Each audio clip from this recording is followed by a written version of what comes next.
మామూలుగా ఒకటంటారు, కొంతమంది చరిత్రని సృష్టిస్తారు అని, ఇంకా కొంతమంది ఏమో చరిత్రల్ని తిరగరాస్తారు అంటారు చూసిరా. ఇప్పుడు విజయ్ గెలిచిన తర్వాత అదే చర్చ జరుగుతుంది. మామూలుగా ఎవరైనా సరే రాజకీయాలు చేయాలి అంటే రాజకీయాలలోకి వచ్చేటోళ్ళు, లేకపోతే సీఎం కావాలి అని ఎక్స్పెక్టేషన్స్తో రాజకీయాలు చేసేటోళ్ళు ఏమనుకుంటారు, మామూలుగా రాజకీయం చేయాలంటేనే పెద్ద పెద్ద పదవులలోకి పోవాలి అనుకుంటే, సీఎంలు కావాలనుకుంటే ఊరూరా తిరగాలి, పెద్ద పెద్ద బహిరంగ సభలు పెట్టాలి, పెద్ద పెద్ద పేపర్లలో యాడ్లు ఇవ్వాలి, కోట్ల కొద్ది డబ్బులు ఖర్చు పెట్టాలి, ఇట్లా రకరకాల ఈక్వేషన్స్ రకరకాలుగా మాట్లాడుతూ ఉంటారు. మామూలుగానే రాజకీయ నాయకుల్ని ఎవరిని గదిలిచ్చినా కూడా సీఎం అవ్వడము, లేకపోతే రాజకీయాలలోకి రావడము అంత ఈజీ అనుకుంటున్నారా, ఇవి కావాలి అవి కావాలి ఇట్లంతా మాట్లాడతారు. ఇదంతా నిన్న మొన్నటి వరకు ఉన్న లెక్క. ఇప్పుడు విజయ్ గెలవడంతో ఏం చర్చ చేస్తున్నారు తెలుసా?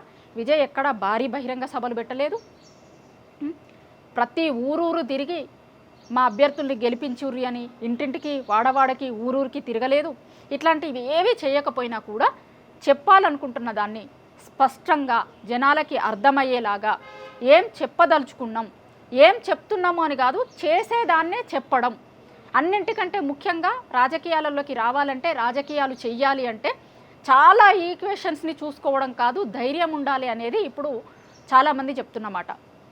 రాజకీయాలు చేయాలంటే ముందుగా ఈక్వేషన్స్, క్యాలిక్యులేషన్స్, డబ్బులు, కులం ఇదంతా గురించి కాదు చర్చ. మేజర్గా ధైర్యం ఉండాలి. ధైర్యం ఒకటి ఉంటే మిగతా అన్నీ వస్తాయి.